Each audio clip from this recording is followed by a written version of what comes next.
bisa diaplikasikan untuk tidak hanya di negara Jepang saja, Bu, karena nanti ada step-step aplikasi, di mana step-stepnya itu kalau menurut saya, karena saya juga sebelumnya juga pernah beberapa kali apply di negara lain, jadi stepnya itu secara garis besar itu hampir sama. Jadi nanti kalau ini tujuan dari para peserta yang ingin melanjutkan studi di luar Jepang itu bisa diaplikasikan. Gitu. Saya mohon izin untuk share screen sekarang.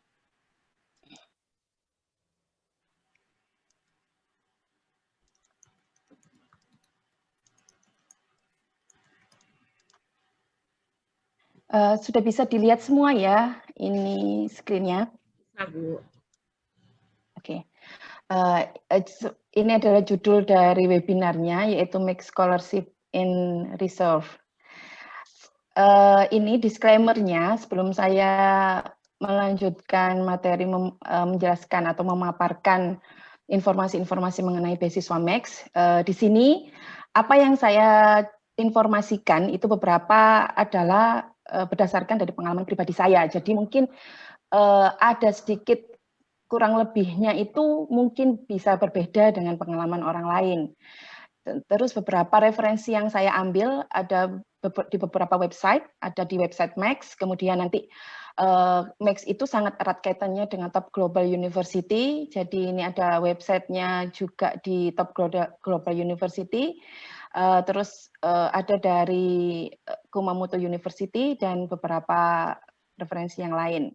Nah, karena di sini saya sebagai penerima beasiswa, kalau ini ya, secara umumnya di Indonesia itu namanya adalah U2U atau University Recommendation. Jadi kalau U2U ini memang terkenalnya hanya di Indonesia saja, tapi secara internasional namanya adalah University Recommendation. Nah, University Recommendation itu nanti seperti apa? Itu akan dijelaskan lebih rinci di selanjutnya. Ini adalah outline untuk materi saya hari ini. Jadi pertama itu nanti akan dijelaskan mengenai definisi dari beasiswa Max secara singkat, dan nanti setelah itu akan dijelaskan mengenai jenis-jenis beasiswa Max, di mana nanti itu kita juga bahas mengenai perbedaan dan ciri-ciri dari setiap beasiswa Max tersebut. Selanjutnya dijelaskan langkah-langkah untuk apply beasiswa. Nah, di sini karena saya adalah penerima Max U2U, maka fokusnya di U2U. Untuk langkah-langkah di beasiswa Jepang yang lain mungkin akan sedikit berbeda. Kemudian terakhir adalah mengenai informasi-informasi penting, yaitu mungkin nanti akan dijelaskan mengenai timeline yang harus kita lakukan agar kita bisa tembus beasiswanya nanti, dan persiapan biaya yang dibutuhkan. Mengenai definisi dari Max Scholarship, jadi Max Scholarship ini adalah beasiswa yang disediakan oleh Kementerian Jepang ya, yaitu Ministry of Education, Culture, Sport, Science, and Technology. Biasanya juga dikenal sebagai beasiswa Mombuga Kakusho atau Mombusho. Tapi kita lebih sering menggunakannya atau lebih mudah namanya Max, Max saja, Max Scholarship. Nah, ini adalah beasiswa yang ditujukan kalau di Jepang itu hanya untuk pelajar asing. Hanya untuk pelajar asing yang menempuh studi di Jepang. Kemudian dari jenis-jenis beasiswa Max itu yang paling umum itu ada namanya U2U atau University Recommendation, ada G2G dan SGU. Nah, di sini yang paling mungkin yang sering yang diketahui oleh masyarakat umum itu adalah beasiswa jenis beasiswa Max G2G. Nah, G2G ini itu adalah Embassy Recommendation. Jadi yang namanya G itu adalah mungkin bisa diartikan government ya. Jadi government to government, government-nya di sini adalah di Indonesia dan di Jepang. Maka dia melalui Embassy Recommendation. Nah, beasiswa G2G ini biasanya beasiswa yang di-apply melalui kedutaan Jepang. Untuk seleksinya biasanya dipusatkan di Jakarta. Sedangkan untuk U2U, ini adalah University to University, itu atau kita namakan sebagai beasiswa University Recommendation. Lah, beasiswa ini itu kalau yang tadi G2G itu melalui konjen Jepang, kalau U2U ini langsung ke universitas yang dituju. Diutamakan untuk universitas-universitas yang mempunyai kerjasama dengan universitas asal kita. Nah, nanti ada bagaimana caranya kita tahu bahwa universitas yang kita inginkan itu memiliki MOU atau kerjasama dengan universitas asal kita itu biasanya nanti di setiap ini akan ada di setiap kampus itu akan ada listnya. Nah, nanti bagaimana cara mencari listnya itu akan diberitahu selanjutnya. Kemudian jenis beasiswa yang terakhir itu ada namanya SGU atau Super Global University. Jadi SGU ini berbeda dengan G2G dan U2U. Kalau G2G dan U2U itu biasanya di-apply sebelum berangkat ke Jepang. Jadi sebelum kita melakukan studi, entah itu undergraduate atau master atau doktoral, kalau SGU ini di-apply ketika kita sudah mendapatkan beasiswa, ketika kita sudah mendapatkan kampus. Jadi untuk kebanyakan itu adalah untuk yang privately funded student atau yang mahasiswa yang belum mempunyai beasiswa. Nah, nanti mungkin untuk secara detail SGU-nya bisa dijelaskan oleh Pak Firdaus karena beliau adalah sebagai awardee dari beasiswa SGU. Kemudian ya ini ya perbedaannya, dia di-apply untuk G2G dan U2U di-apply sebelum datang di Jepang, dan untuk SGU itu apply setelah datang di Jepang. Ciri-ciri dan perbedaan dari ketiga beasiswa tersebut. Pertama dari segi seleksi, kalau G2G tadi sudah dijelaskan bahwa dia dilakukan melalui pihak kedutaan Jepang, sedangkan U2U itu melalui universitas yang di Jepang, universitas yang mau kita tuju. Kemudian untuk SGU itu adalah sama, seleksi beasiswa dilakukan oleh universitas di Jepang yang terdaftar di TGU. Ini yang perlu digarisbawahi ya. Jadi di Jepang itu ada yang namanya Top Global University. Top Global University itu adalah list-list ranking universitas yang ini ya teratas di Jepang. Ada tipe A, ada tipe B. Nanti persyaratannya di setiap tipe itu berbeda-beda, dan juga di setiap kampus juga berbeda-beda. Nah, untuk SGU ini hanya disediakan di TGU saja. Mungkin untuk beasiswa Max yang lain itu bisa disediakan di kampus yang umum di Jepang. Tapi ini ya biasanya diutamakan kalau dari pemerintahan Jepang itu yang disaring itu memang diutamakan dari kampus-kampus yang tergolong Top Global University. Nanti bisa saya share link atau kampus mana saja yang termasuk Top Global University di Jepang. Kemudian dari segi langkah-langkah step yang akan dilakukan untuk aplikasinya. Jadi untuk G2G ini sama ya, biasanya adalah kita seleksi dokumen. Seleksi dokumen itu berupa yang terutama adalah ini English bahasa, bisa JLPT atau TOEFL atau IELTS atau yang lain-lain. Kemudian kalau G2G ini memiliki karakteristik ada ujian tulisnya. Jadi ada ujian tulis, kemudian ada ujian wawancara. Setelah ini biasanya dinyatakan bahwa para peserta itu lolos sampai ke tahap wawancara, maka peserta bisa mencari LOE, sehingga ketika dia sudah mendapatkan letter of acceptance dari kampus yang diinginkan, itu akhirnya akan diumumkan, ada pengumuman akhir dari Max. Sedangkan untuk beasiswa U2U, ini sama, ada seleksi dokumen, jadi dokumennya hampir sama, nanti akan saya share dokumen apa saja yang dibutuhkan. Kemudian wawancara, di mana wawancara ini dilakukan oleh faculty member dari kampus yang akan kita tuju. Salah satunya biasanya terdiri dari 3 profesor, di mana salah satunya itu adalah calon dari supervisor kita nanti. Kemudian kalau di university to university itu pasti ada pengumuman seleksi dari universitas dulu. Nanti dari seleksi universitas itu baru diumumkan hasil akhir dari Max-nya itu sendiri.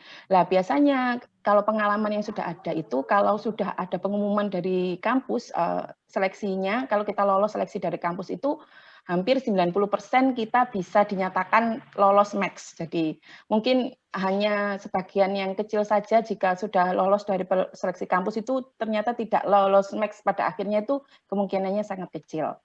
Nah, kemudian untuk SGU sebenarnya prosesnya semuanya sama dengan U2U.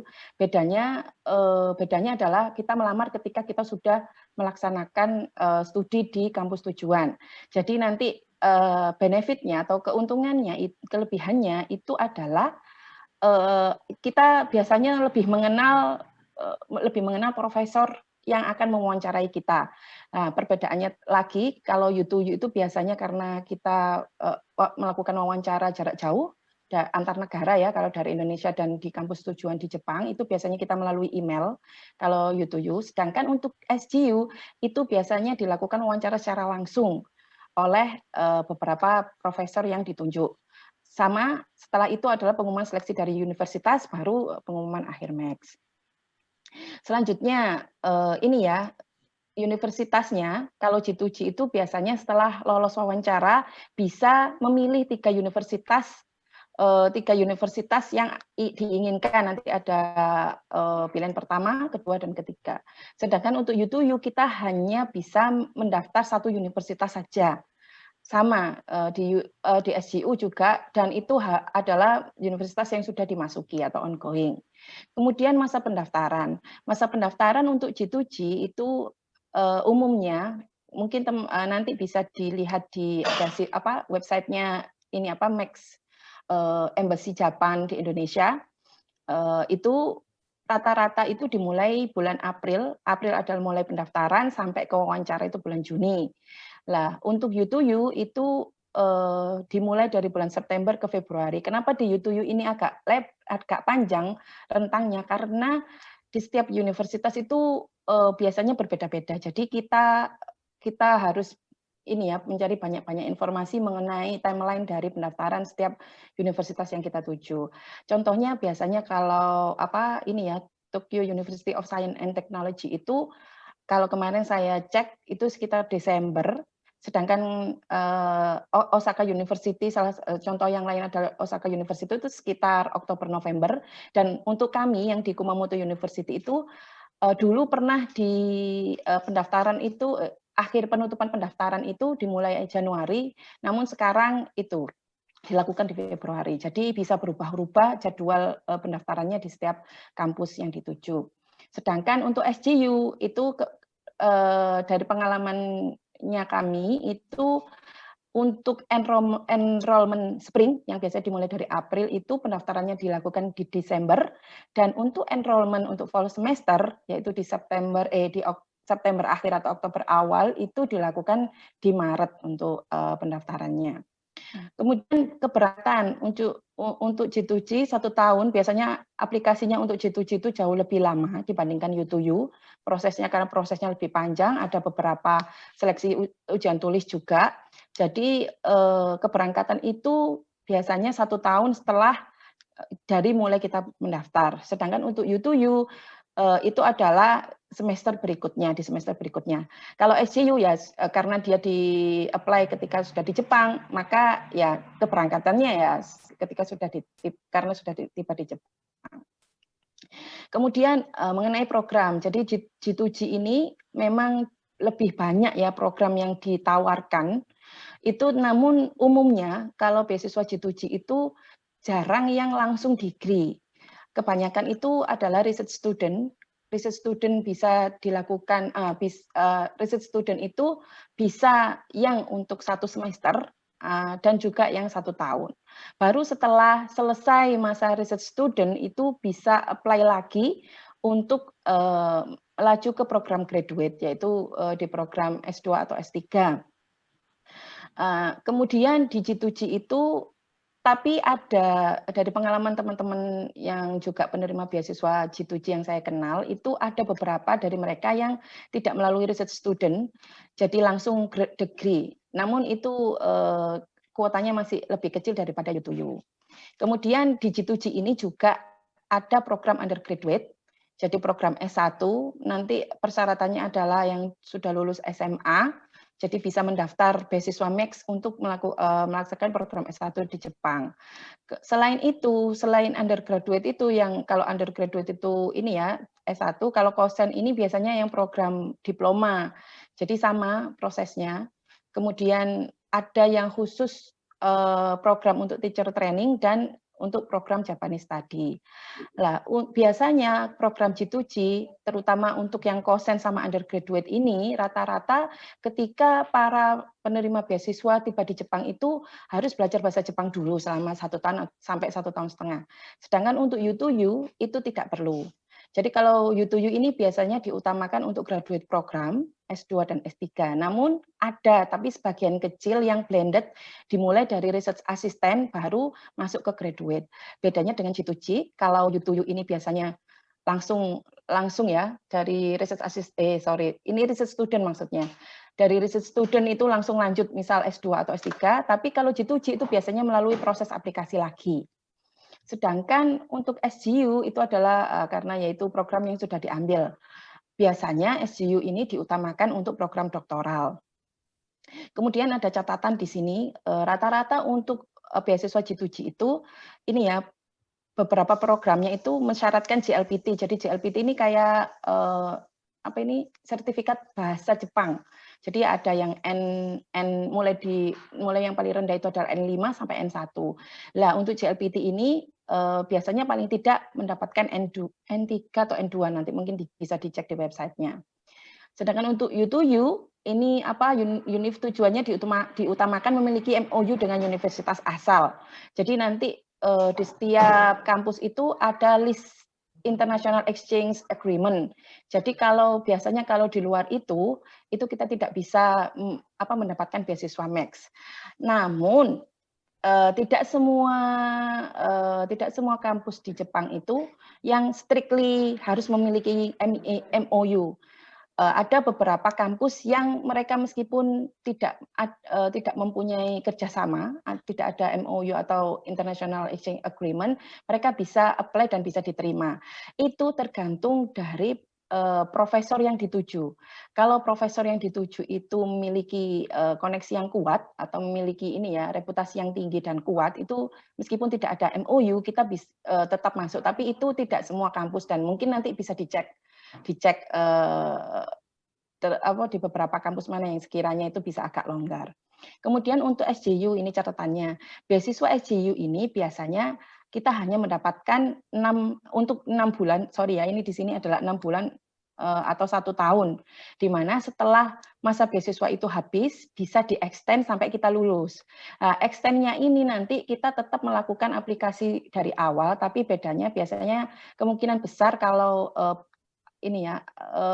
performansi akademik kita itu stabil, insya Allah extend itu bisa didapatkan hingga lulus untuk beasiswa SGU ini. Kemudian ini untuk mengenai persyaratan utama.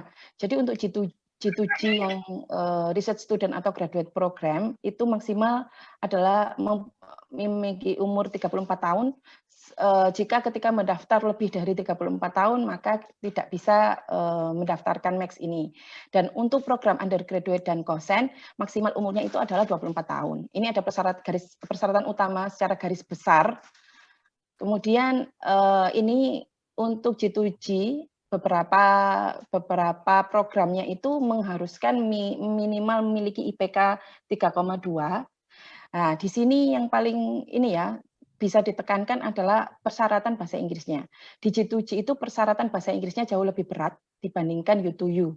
Jadi kalau G2G itu biasanya kalau TOEFL itu adalah TOEFL ITP ya ini ya. 570, sedangkan IELTS itu adalah 6,5 dan IBT 80, kalau TOEIC-nya 820. Baru melakukan studi plan. Untuk U2U karena diutamakan untuk program graduate yaitu maksimal umurnya adalah 34 tahun. Sedangkan biasanya di sini language proficiency-nya itu tergantung unit tujuan. Jadi kita bisa lihat atau cek dari kampus yang akan kita tuju. Contohnya kalau di Kumamoto University itu misal TOEFL ITP-nya itu adalah 543 dan IELTS-nya itu 6. Dan TOEIC-nya adalah 785. Tapi ini juga bisa berubah terhadap setiap pembukaannya. Dan kita juga semuanya ya untuk program G2G, U2U dan SGU kita perlu membuat namanya studi plan atau research plan seperti itu. Sedangkan untuk SGU ini persyaratannya sama. dengan U2U, tapi bedanya ini harus memiliki excellent academic performance ketika di semester awal ini di program universitas yang dituju. Misal kalau di semester S3 di semester awal S3 itu ini ya, nilai transkripnya itu harus excellent ini untuk bisa lolos SGU. Kemudian beasiswa apa saja sih yang kita dapatkan dari beasiswa ini? Sama untuk J2G, yaitu free tuition fee. Tuition fee-nya nanti bisa dijelaskan mungkin oleh Pak Firdaus sebesar apa.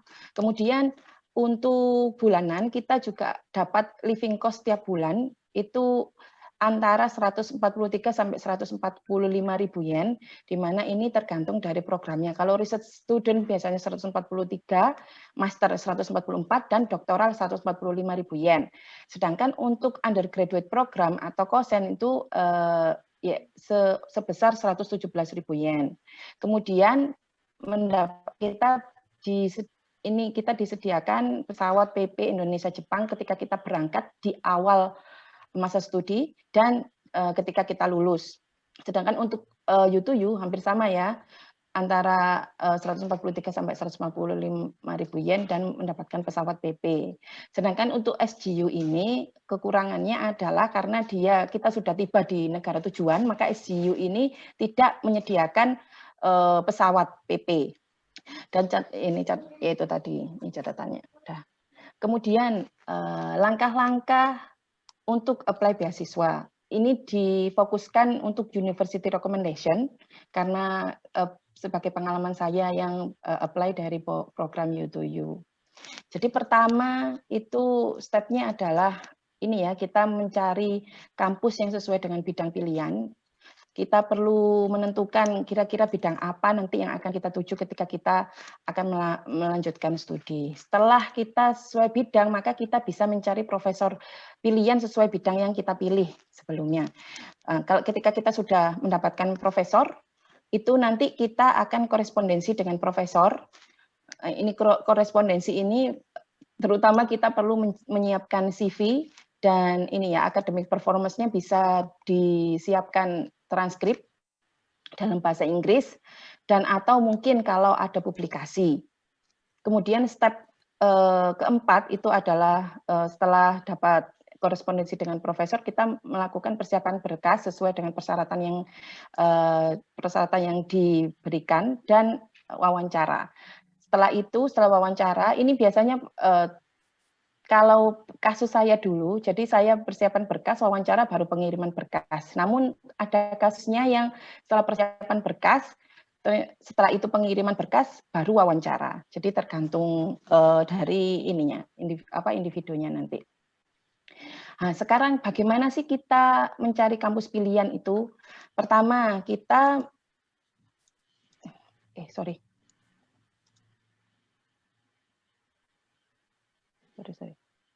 Ya.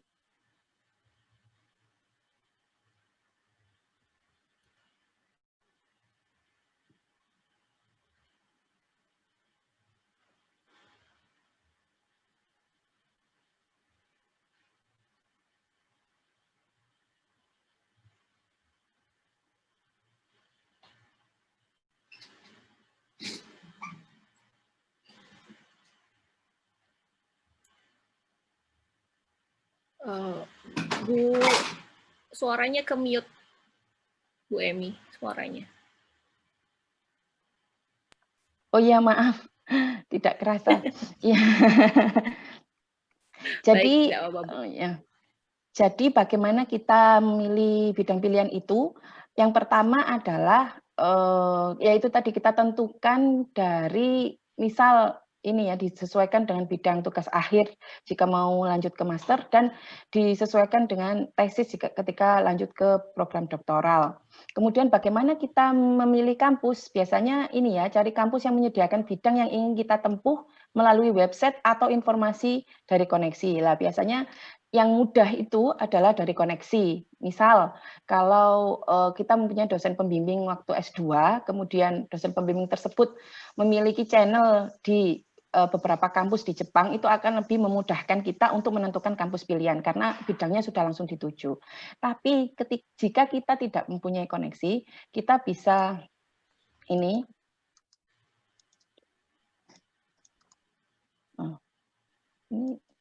bisa diklik ya. Iya. Jadi kita bisa melihat di website di sini, bisa dilihat ya, ada website di sini adalah www.jpss.jp. Nah, di sini kita bisa pilih kampus, misal kita mau masuk ke ini kalau untuk program graduate ya. Di sini adalah program graduate school, kemudian kita bisa memasukkan, misal kalau ini adalah Kumamoto University, kita cek di sini. Nggak keluar. Sebentar. Oh, nggak keluar ya? Sebentar.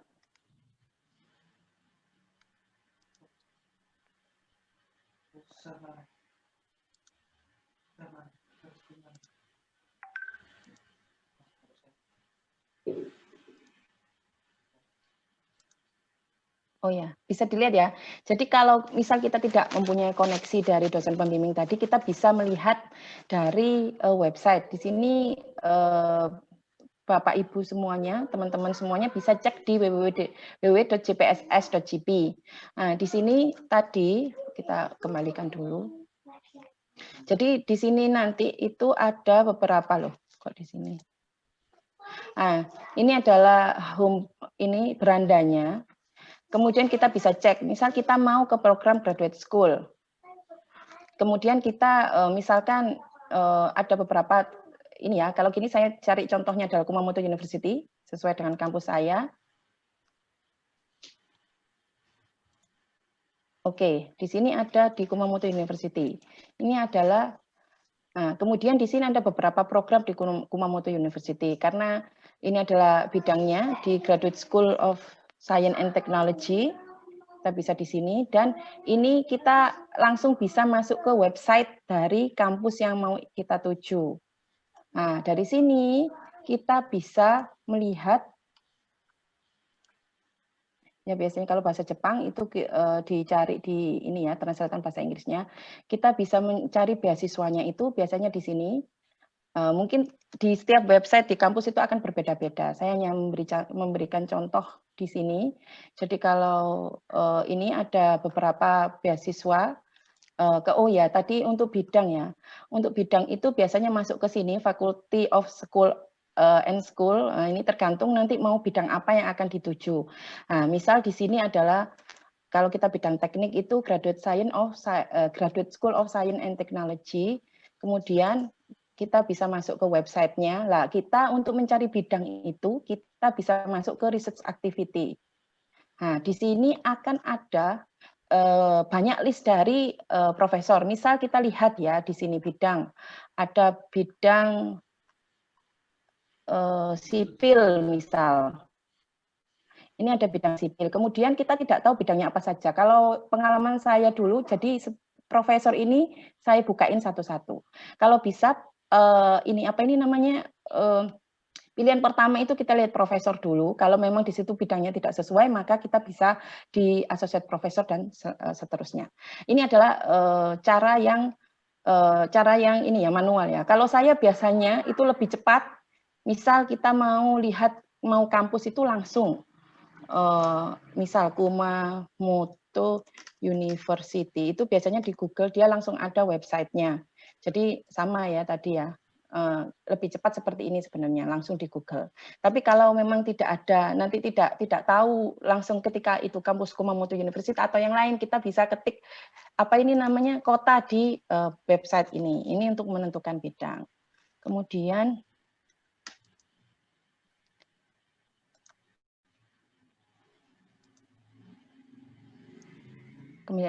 kembali lagi ke sini, ketika kita sudah bisa menentukan bidang, selain itu, tadi saya sebutkan mengenai Top Global University. Jadi, di Top Global University ini, biasanya beasiswa itu ada jatahnya di setiap kampus-kampus yang ada di Jepang. Lah, kebanyakan diutamakan untuk kampus yang tergolong dalam Top Global University.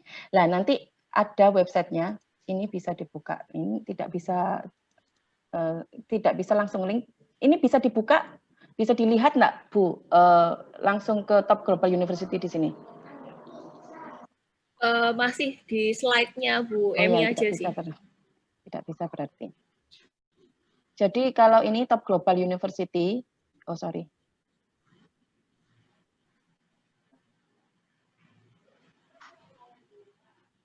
Jadi ini di websitenya Top Global University, nanti itu ada list. Kalau di sini ini ada list ya, ada tipe A, kemudian ada tipe B.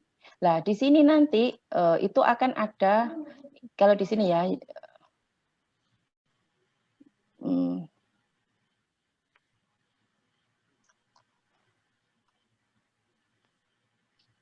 ya ini ada, kemarin saya menemukan, nah ini ada list of university selected for the project. Jadi ini tadi Max itu biasanya dikasih jatah lebih banyak ke kampus-kampus yang masuk ke Top Global University. Jadi Bapak Ibu sekalian, kalau ingin ini nanti biar lebih besar kemungkinan lolosnya, itu kita kalau bisa memilih di ini ya, di kampus yang masuk. Di sini ada list, ada tipe A, ada tipe B. Tipe A ini yang ini ya, tipe yang paling tinggi. Biasanya persyaratannya lebih susah dan ini pelamarnya juga lebih banyak. Maka nanti bisa juga dipilih yang di tipe B. Tapi dari tipe A dan tipe B ini semuanya masih masuk Top Global University di Jepang. Kemudian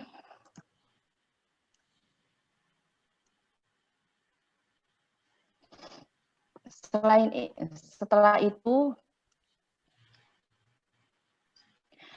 kita perlu mencari mencari profesor pilihan. Kita bisa melalui website kampus sama seperti yang saya share tadi ketika kita masuk mencari bidang. Jadi di dalam bidang itu biasanya ada beberapa list dari profesor. Kita bisa cek research dari profesor itu tersebut. Jika sesuai dengan bidang kita bisa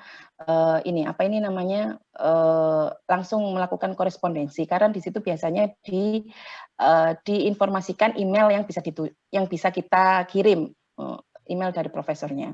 Kemudian selain dari riset kampus, Bapak Ibu sekalian bisa cek di research map ya. Nanti karena saya di sini belum login, karena dulu saya tidak melalui research map, tapi kalau memang masih gamblang sekali, nanti bisa masuk ke websitenya research map di Jepang. Jadi di situ kita bisa memasukkan bidang, nanti keluar pilihan-pilihan dari kampus mana dan profesor mana saja yang bisa kita tuju. Kemudian mencari profesor pilihan itu yang paling mudah biasanya itu adalah ya dari koneksi tadi, dari dosen pembimbing atau orang yang direkomendasikan oleh dosen pembimbing. Itu kita karena nanti itu langsung komunikasinya dan informasinya itu adalah dari dosping dan profesor yang akan dituju. Kemudian ini atau kita bisa lihat dari profil profesor. Biasanya di setiap profesor itu ada ini ya profilnya, bidang-bidang yang dituju itu apa saja. Kalau cocok kita bisa tembusi melalui korespondensi email. Kemudian bagaimana sih kita melakukan korespondensi dengan profesor? Ya kita melakukan email seperti biasa. Pertama adalah ucapan salam dengan sopan. Kalau ini ya profesor di Jepang itu sangat strict, jadi mungkin ini tidak bisa diaplikasikan di negara-negara lain, terutama di Eropa atau Amerika. Jadi kalau di Jepang itu sangat penting sekali kita harus menyantumkan gelar. Jangan sampai kita tidak menyantumkan gelar ketika kita melakukan korespondensi pertama dengan profesor. Kemudian setelah itu kita memperkenalkan diri, nama, kemudian jurusan asal kita, tahun lulus, dan setelah itu kita informasikan tujuan email, yaitu biasanya adalah kita kemukakan kenapa kita tertarik di bidang profesornya yang mana, jadi bidang ini. Kemudian setelah itu kenapa kita tertarik itu biasanya kita hubungkan dengan bidang yang kita sebelumnya, misal bidang itu dihubungkan dengan tugas akhir atau tesis. Dan kita perlu mencantumkan dokumen-dokumen pendukung seperti CV, transkrip nilai, dan sertifikat bahasa. Kemudian ini adalah salah satu contoh saja. Ini adalah korespondensi saya pertama kali ketika saya meng-apply di profesor saya. Ya, jadi saya jelaskan di sini tujuannya adalah saya mau apply untuk doktoral program bidang ini. Kemudian kalau nanti teman-teman atau Bapak Ibu sekalian mendapatkan informasi dari profesor tersebut adalah dari koneksi siapa gitu, mungkin kita bisa tuliskan ini, I was suggested to contact you by bla bla bla. Ini kebetulan Profesor Katsuhiko Nishiyama ini adalah profesor sebelum Profesor Tetsuya Kida yang saya kirim, tapi bidangnya tidak sesuai dengan saya. Jadi beliau dengan hormat saya ditolak secara hormat dengan Profesor ini Nishiyama, tapi Profesor Nishiyama merekomendasikan saya ke Profesor Tetsuya Kida. Makanya saya menulis di sini, I was suggested to contact you by Profesor Katsuhiko Nishiyama. Kemudian kita bisa, setelah itu kita menuliskan nama kita, menjelaskan kita lulus dari mana, kemudian biasanya kalau bisa dituliskan tahun, tapi kalau tidak juga tidak apa-apa. Dan setelah itu kita bisa menjelaskan background research kita. Kalau ini saya menjelaskan mengenai riset dari tesis saya seperti apa. Kemudian kita juga bisa menjelaskan profesi kita sekarang kepada profesor yang akan dituju. Setelah itu kita baru menjelaskan mengenai research yang kita tertarik gitu. Research yang kita tertarik kemudian dihubungkan dengan bidang yang ada di profesor. Setelah itu mungkin ada beberapa tambahan jika kalau ini biasanya untuk apply doktoral itu biasanya diutamakan yang sudah memiliki publikasi. Jadi kalau Bapak Ibu sekalian sudah memiliki banyak publikasi, ambil publikasi yang paling fenomenal, kemudian tunjukkan ke profesor agar bisa didapatkan nilai tambah sehingga kita kemungkinan diterima itu akan lebih besar.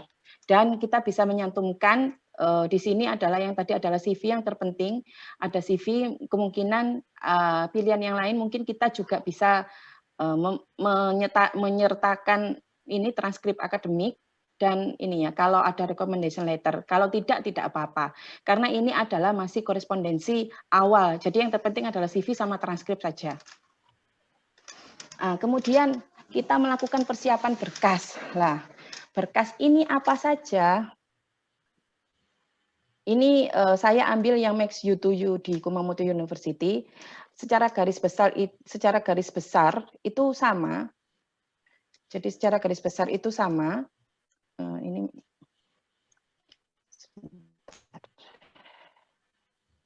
kita stop screen.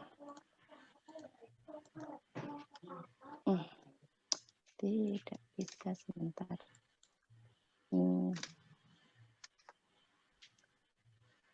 Oke.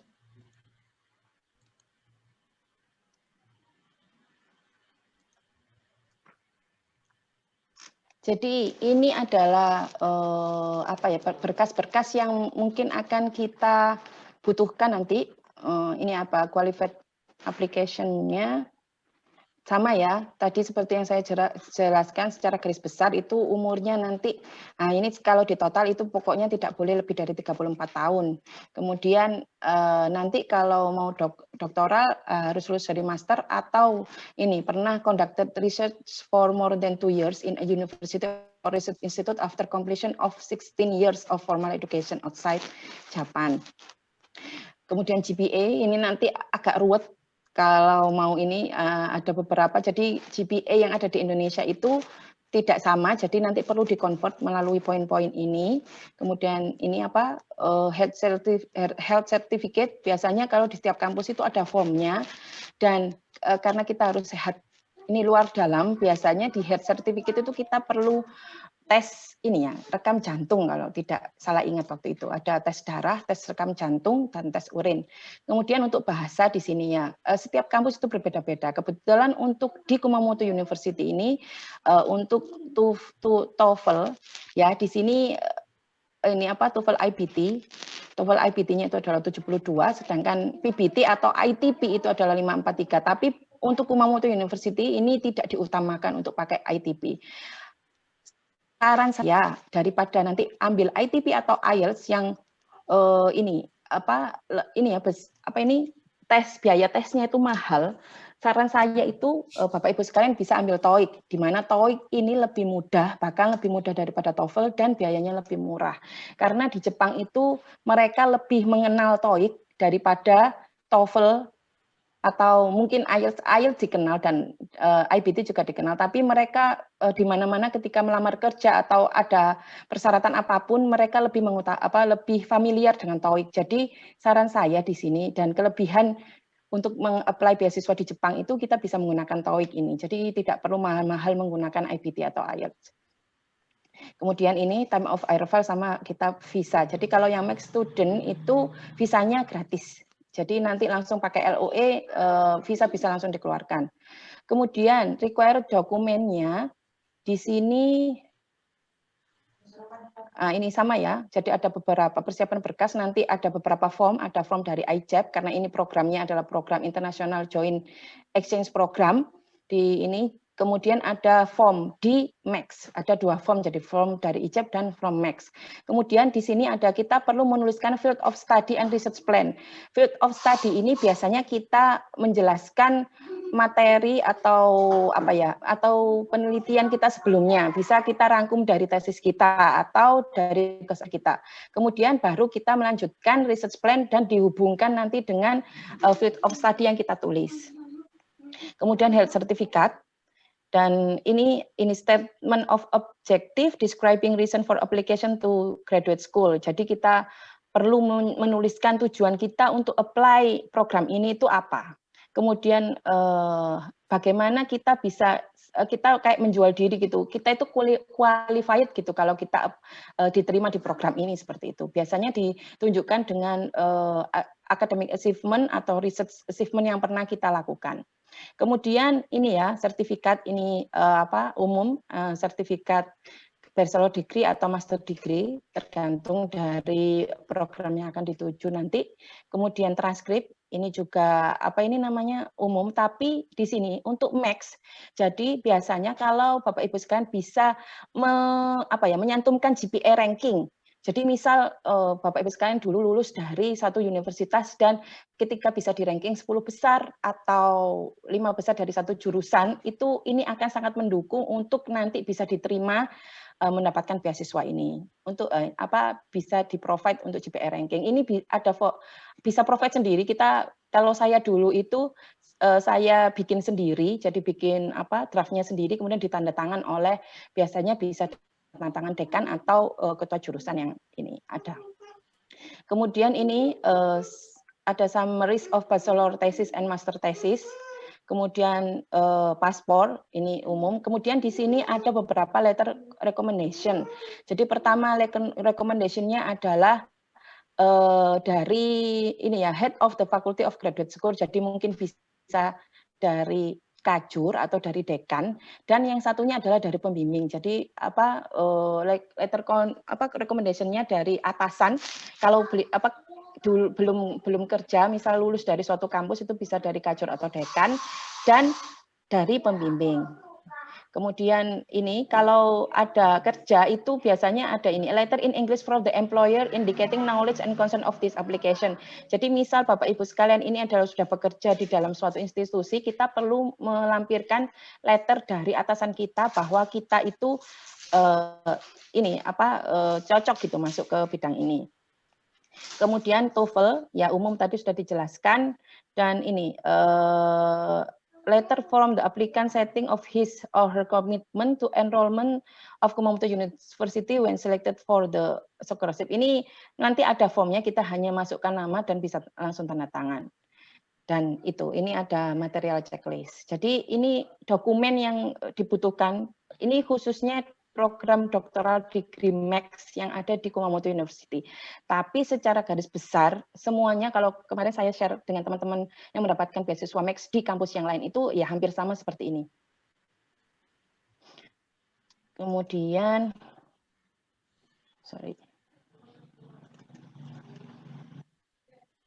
waktunya kurang 7 menit lagi, Bu. Oke. Ini akan saya persingkat lagi. Kemudian setelah pengiriman berkas ya, ini tadi sudah dijelaskan, ada bahasa Inggris, surat rekomendasi, statement of purpose, aplikasi form, study plan, dan health check. Kemudian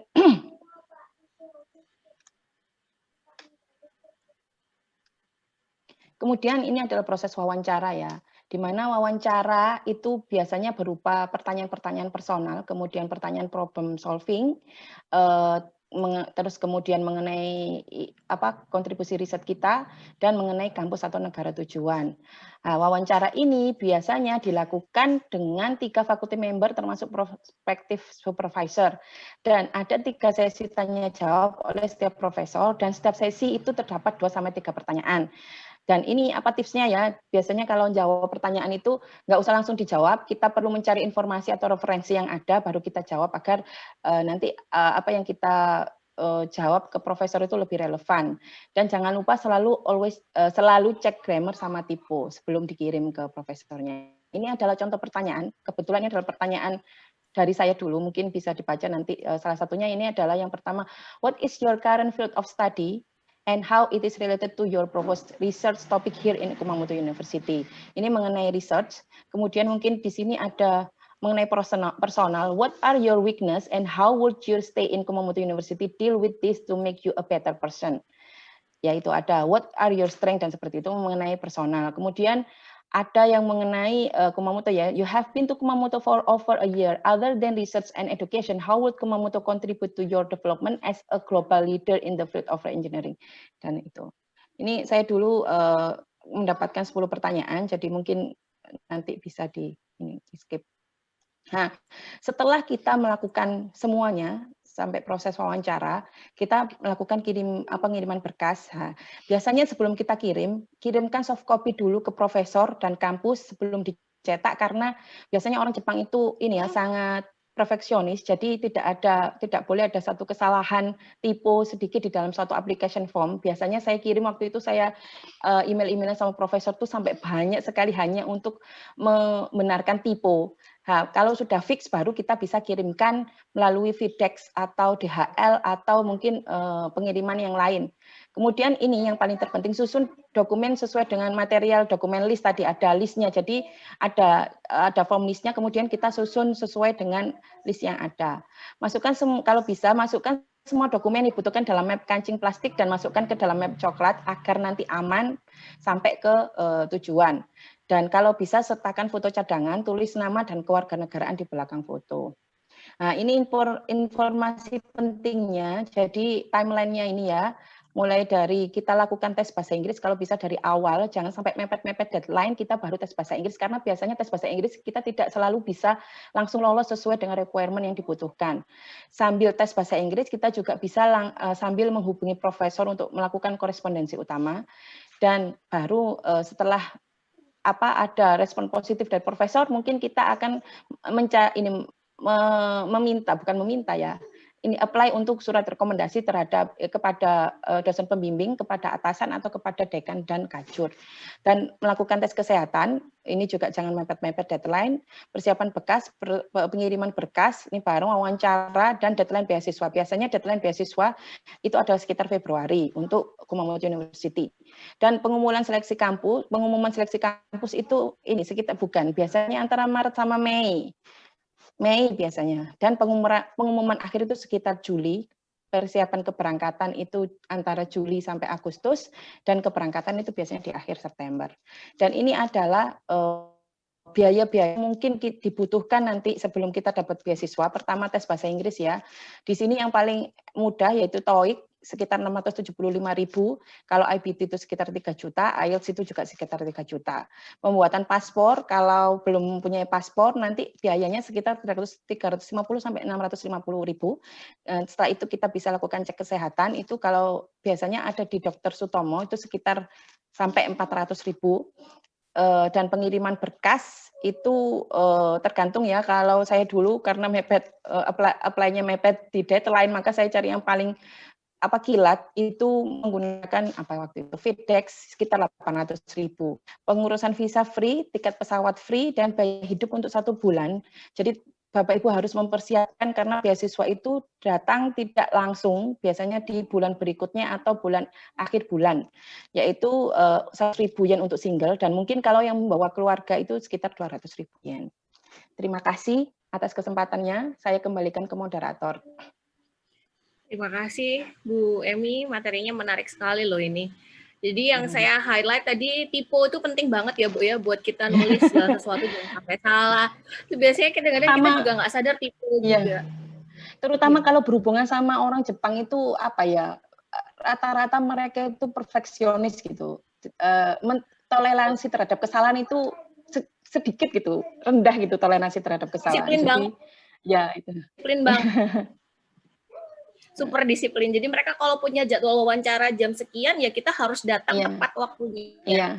Itu kalau udah telat udah ini dibilang udah jelek banget kamu nggak tepat waktu, karena saya udah pernah wawancara sih sama orang Jepang waktu itu. Jadi saya di interview sama orang Jepang. Dan sebenarnya saya telat ya. Lalu kemudian beliau bilang, wah kok kamu telat ya, kayak bete gitu orangnya. Ya itu mungkin poin penting ya Bu Mila. Mungkin kalau wawancara kalau YouTube ini kan pakai email ya Bu, jadi tidak ada telat tidaknya kan kita menerima email. Mungkin nanti kalau program langsung ya kayak wawancara G2G atau SGU itu ya itu kesan pertama itu jangan sampai telat, karena kalau sudah telat itu bisa ujung-ujungnya akhirnya aplikasi kita meskipun bagus kadang jadi nilai minus gitu ininya. Iya. Betul. Mantap sekali. Penting banget itu kita belajar disiplin, tipu, dan patuh terhadap beberapa hal yang sudah menjadi ketentuan. Baik, terima kasih Bu. Share materinya menarik sekali. Semoga nanti saya bisa nyusul ya. Oh, amin. Ya, Bu, cita-cita dulu. Oke, materi selanjutnya akan disampaikan oleh Bapak Dr. Eng Muhammad Firdaus Nur Auladi.